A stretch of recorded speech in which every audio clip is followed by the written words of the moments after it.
Muito bom dia.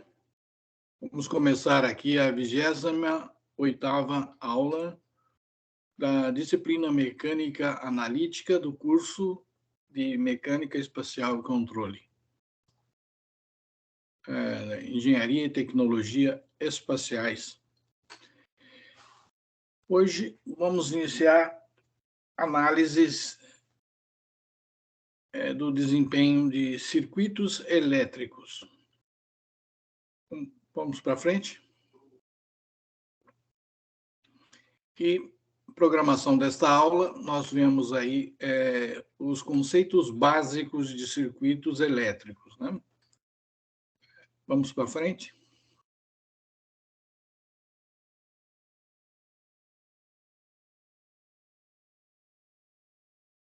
Bom, redes elétricas. Consideramos neste segmento a dinâmica de sistemas compostos por elementos elétricos de parâmetros concentrados. Os princípios que governam e os métodos de análise para sistemas elétricos são, em grande medida, paralelos aos princípios e métodos descritos nos capítulos anteriores para sistemas mecânicos. Para frente.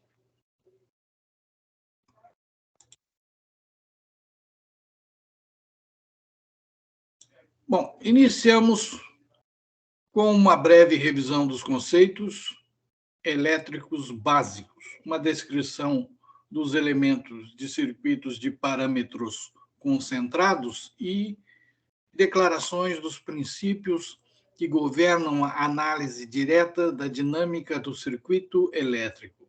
Espera-se que o aluno ou aluna tenha alguma familiaridade com esses tópicos. Pronto? A seguir, dedicamos a atenção principalmente ao desenvolvimento do método indireto de análise de circuitos elétricos, com base na abordagem variacional incorporada no princípio de Hamilton e nas equações de Lagrange.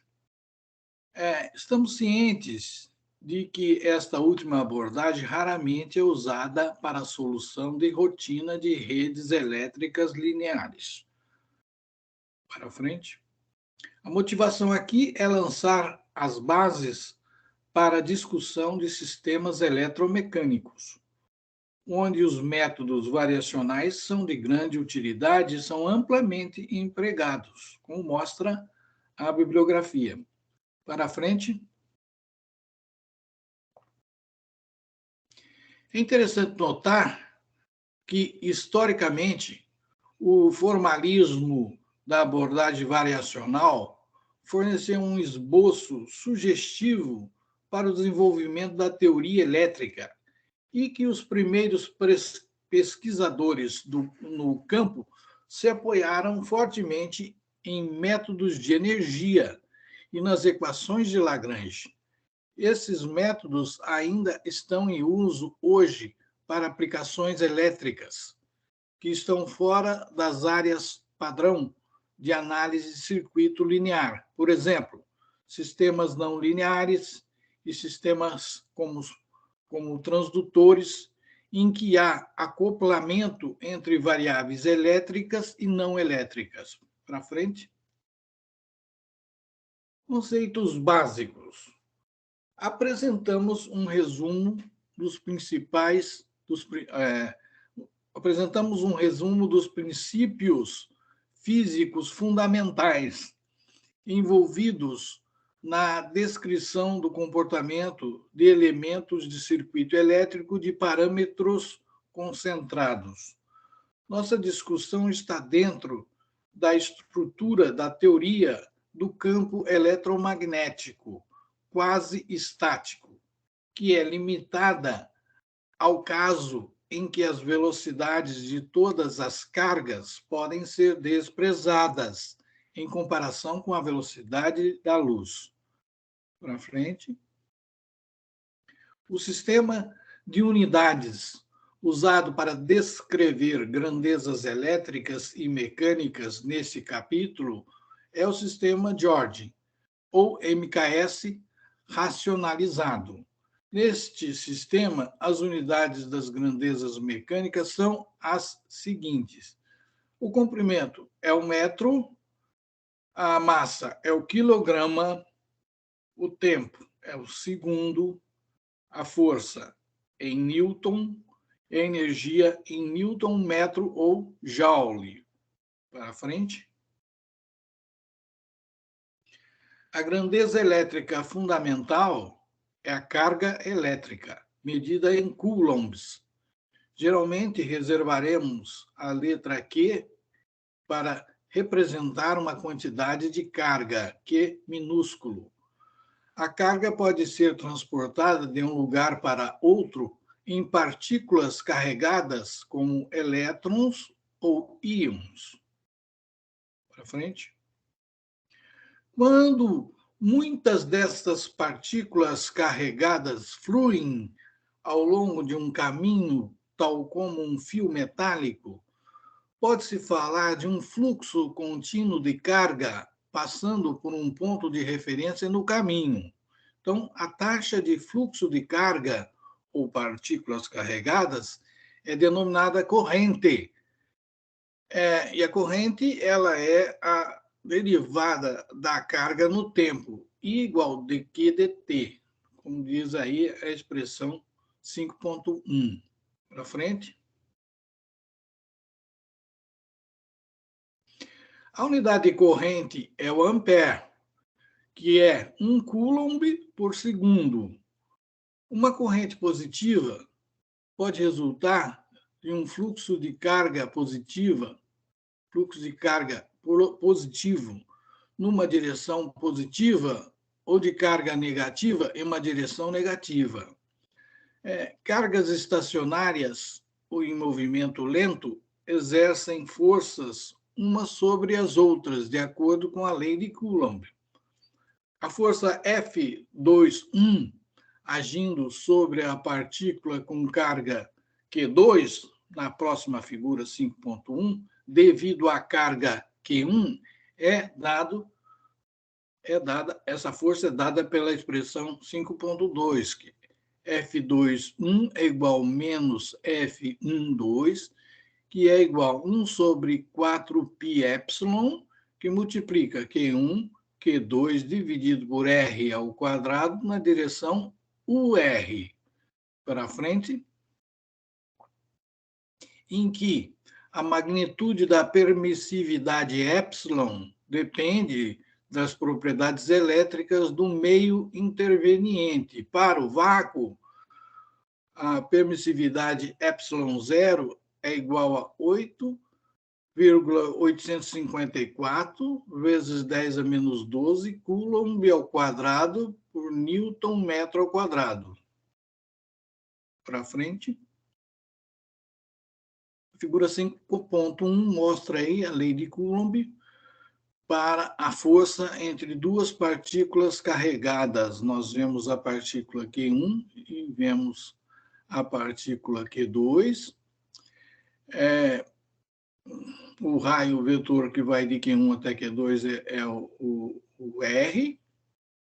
E vemos aí a força F1,2, que é a força exercida pela partícula Q2 sobre a partícula Q1.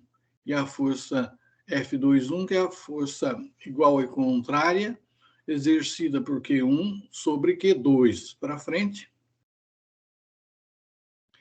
A lei de Coulomb é semelhante à lei da atração gravitacional, exceto que a força elétrica pode ser atrativa ou repulsiva, conforme as cargas envolvidas têm os sinais diferentes ou iguais. Normalmente, a força elétrica entre as partículas carregadas é muito mais forte que a sua atração gravitacional. Para frente. A força sobre uma partícula com carga Q, devido a uma constelação fixa de outras partículas carregadas, pode ser encontrada aplicando a lei de Coulomb a cada par de iterações possível e somando as forças vetorialmente. A força resultante é uma função da posição da partícula em questão, ou sonda.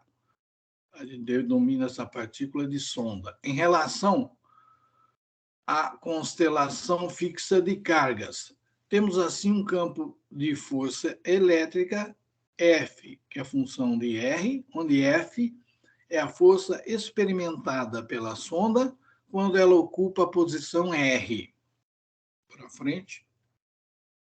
Este, como o campo gravitacional, é um campo de força conservativo, e a energia potencial por unidade de carga na sonda é dada pela equação 5.3.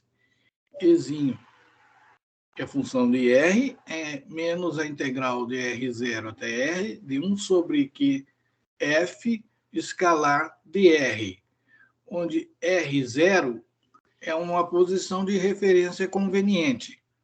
O potencial Ezinho, definido por 5.3, é denominado potencial elétrico. A unidade de potencial é o volt, que é 1 Newton-metro por Coulomb. Para frente. Variação na energia potencial V de qualquer carga Q, movendo-se de R1 para R2, em relação à constelação fixa de cargas, pode ser avaliada em termos de Ezinho de R, pela seguinte equação 5.4. O operador aí é um delta, né? É o delta V é igual a Q delta E, que é igual a Q, e multiplica a diferença E em R2 menos E em R1. Para frente. Observe que a escolha da referência para Ezinho não afeta as variações na energia potencial. Na discussão a seguir, muitas vezes escolhemos o referencial de forma que a diferença de potencial de interesse seja simplesmente Ezinho. Para frente. Suponha agora que no intervalo de tempo dt, uma corrente I flua ao longo de um caminho de R1 até R2, a quantidade de carga transferida de R1 para R2 será dQ igual a I dt. O aumento da energia potencial dessas cargas será, então, I dt, que multiplica a diferença E de R2 menos E de R1, conforme está explicado na equação 5.4. Para frente. Esse acréscimo deve ser suprido às cargas por algum agente externo. O aumento da energia potencial das cargas por unidade de tempo é a potência instantânea P, que deve ser entregue às cargas pelo agente externo, de acordo com a equação 5.5, P maiúsculo, potência instantânea, a palavrinha é difícil, é igual a I vezes delta E, que é igual a I, que multiplica a diferença E em R2 menos E em R1. Para frente. A unidade de potência é o watt, que é 1 volt ampere. Se delta Ezinho for negativo, as cargas entregam potência ao agente externo. A obtenção da equação 5.5 é baseada em um campo elétrico estático, para o qual o Ezinho, que é função de R, é independente do tempo.